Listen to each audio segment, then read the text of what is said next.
glorify you, Jesus. Magnify you, Lord. You're worthy of the glory, Lord. The kingdom of heaven is at hand.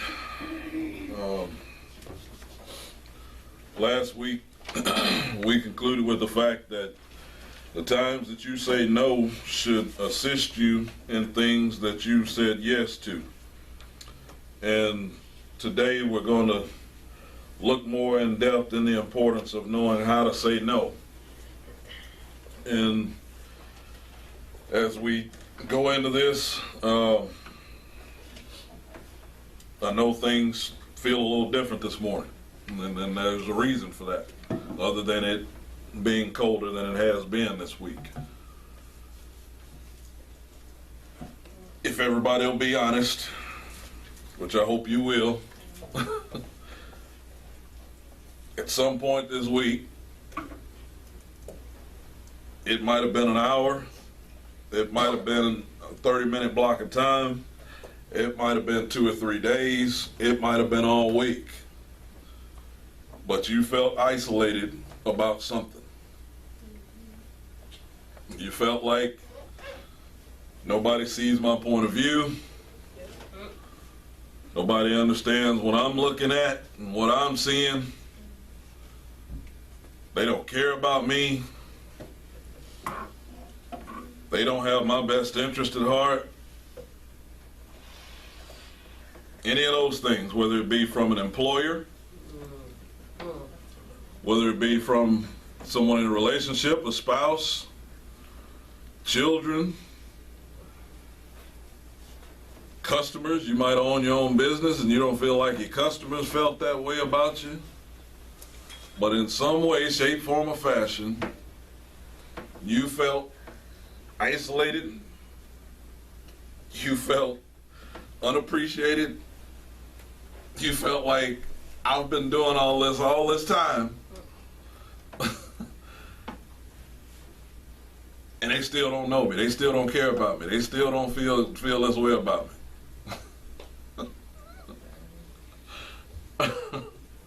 Am I somewhere close? Because this is one of the reasons why I put so much study into understanding the seasons, understanding God's time, because all of these things, see, when you look at the trees out here now, the only ones that's actually got any kind of covering on them is the evergreen trees. All the rest of them, their leaves are gone, there ain't no fruit on them. Now they're still living, but they're living a particular way right now. And that is something to help give us a sign. See, there's something about you that should be like the evergreen tree, and there's something about you that should be like the other trees. You're shedding stuff, you're getting rid of stuff, you're not really worrying about working a lot because there's no time for you to produce fruit right now. Everything's underground. There's not even a good enough environment for your fruit to live if you were to produce it. If these trees were to produce, like in this area, if they were to produce apples, oranges, peaches, and all that stuff, and then we had that cold snap, every bit of it would die. So then you put in all of that work to put on the outside stuff, and it died. You know, how you felt this week because you were doing the things that you were doing, and it felt unappreciated. Why are y'all looking at me like this?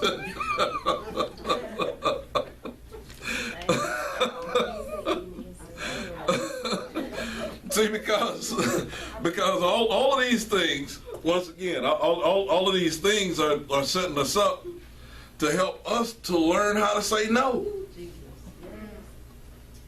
You got to know how to call. You got to know how to set some limits and boundaries. So you got to go through that disappointment Not so you can get mad and stay mad, and I'm going to deal with that, because that's what some of you done. You got ticked. And you ready to turn over some stuff.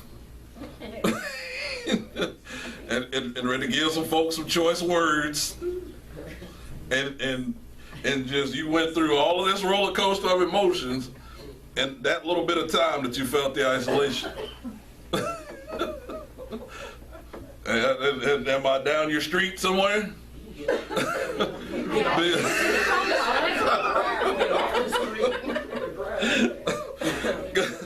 Because one of the things that, see what happened was this week, your hope got dented. There was a dent put in your hope this week. You had an expectation that it was going to go like this, and then it didn't go nothing like it. And you was ready to throw in the towel. you was ready to just,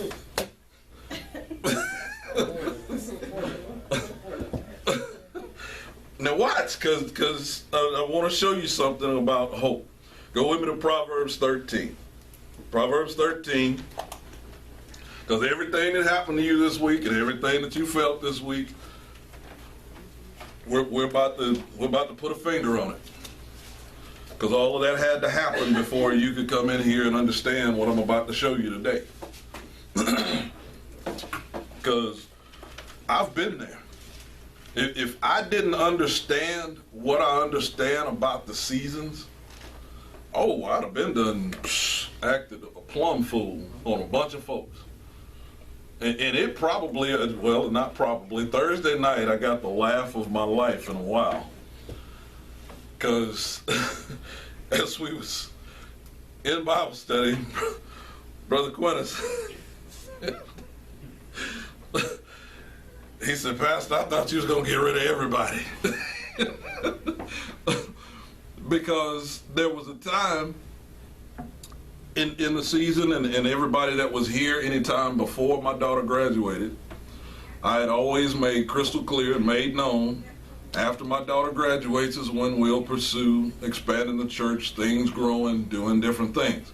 But until she graduated, I was not going to pursue that, because I know what it felt like to feel like that you were second to the church in a family.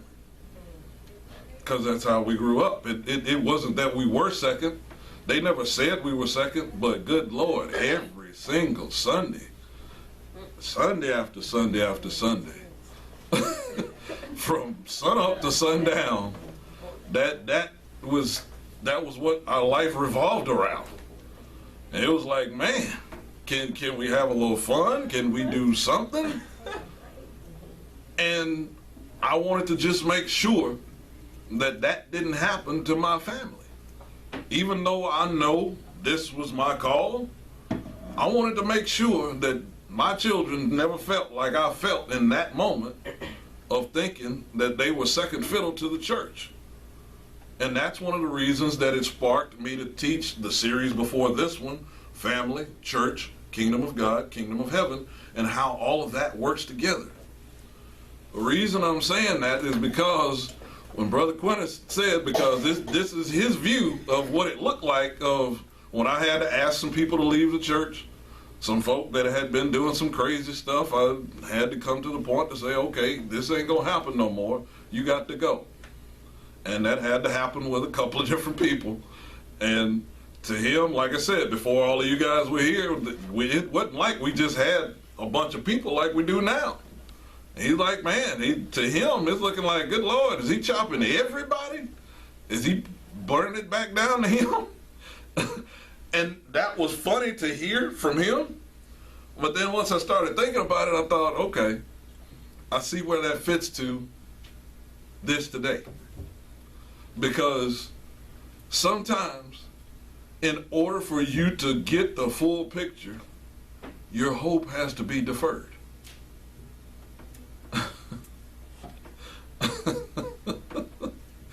In order for you to get the full picture, your hope has to be deferred.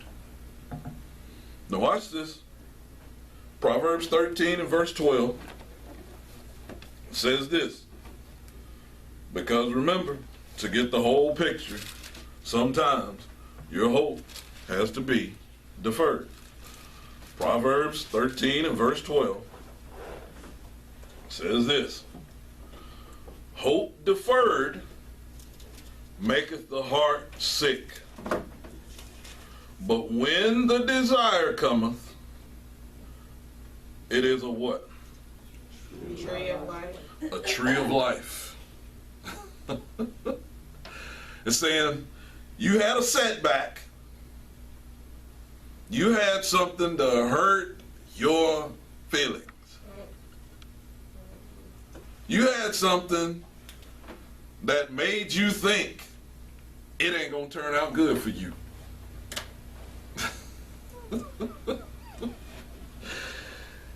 You had something to make you think there's something bigger than the God that told you that everything was going to be all right before you took your first step.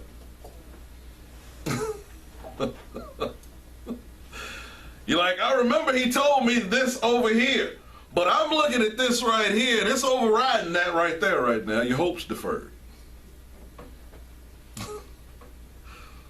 I've already been through this year. Y'all know it got played out in front of you. It didn't look like it was going to turn out like this. So in that, I couldn't even get the big picture until I went through all the other stuff. And then the big picture became crystal clear. See, sometimes you have to give something up. Sometimes something's got to be taken from you in order for your heart to get sick.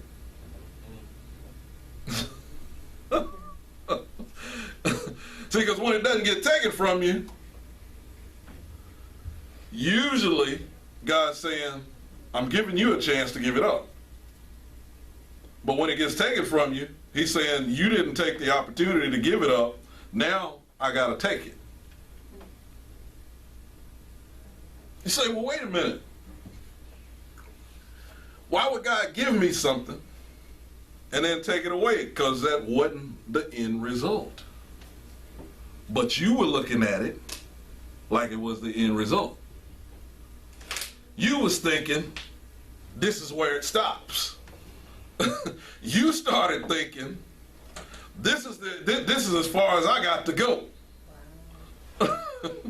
He's saying, no, that ain't the end destination I was trying to get you to. You trying to stop here, and you ain't even halfway through the journey. I'm trying to take you to your next stage.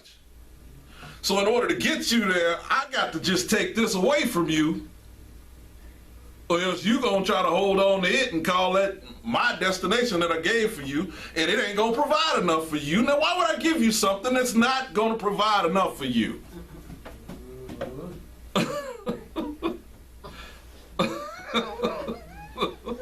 Why would I give you something to let you know I'm El Shaddai, I'm more than enough, that I want to open up the windows and pour you out a blessing that you won't have room enough to receive, but you struggling? That don't match. It doesn't match. So since that don't match, he's saying, your picture's wrong. And I got to help you change your picture. So since you won't give this up, because I had you to the point that you was frustrated where you was ready to throw your hands up and let go, but you didn't want to let go. You kept grabbing, you let it go, and then grab for it. Lord, I'm letting go. Lord, I'm releasing. And you back trying to work that same exact thing out when he's telling you not quit looking at it that way. You're going to have to let it completely go before you can get the right picture. Then when you get the right picture, it's going to be a tree of life from that point forward. But I got to defer your hope first. You got to be discouraged first. You got to see, okay, wait a minute. I'm thinking of getting a Hugo and he trying to give me an Escalade. Now understand, there's nothing wrong with having a Hugo. But if you've been doing everything that he's told you to do, he ain't finna let you stay in no Hugo. It ain't gonna happen. Ask me how I know. Because I had plans, and then listen to what I'm telling you. I had plans to drive in that white Colorado until the wheels fell off of it. It was paid for. I liked it. It was good. Everything was straight. And he said, no, that ain't the end picture for me. That ain't where I want you to stop. So then I had to go through the thing that I told y'all about. Of it being switched up, the information getting switched up. I done paid for the vehicle, done paid $2,000 extra for the vehicle. And it's still sitting on the back of a tow truck. Hope had to be deferred. Because once again, I wasn't fixing to let that go. In my head, oh man, I got this extra money over here now. You're like, no, you ain't finna stop right there. I gotta get you up here. I'm like, I ain't trying to go nowhere. I'm staying right here. No, you ain't.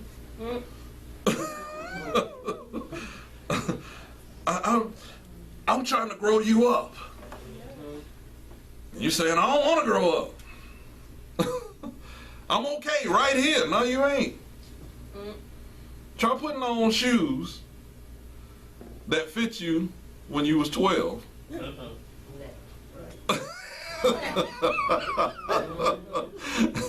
You try putting them on now and try doing what you think you can do right now. Just try it. You be having to go to the foot doctor. Hollering help, and I don't know what happened. Because I'm saying that so that you can get a picture of how God's looking at you and saying they think they already where they supposed to be. They think that they're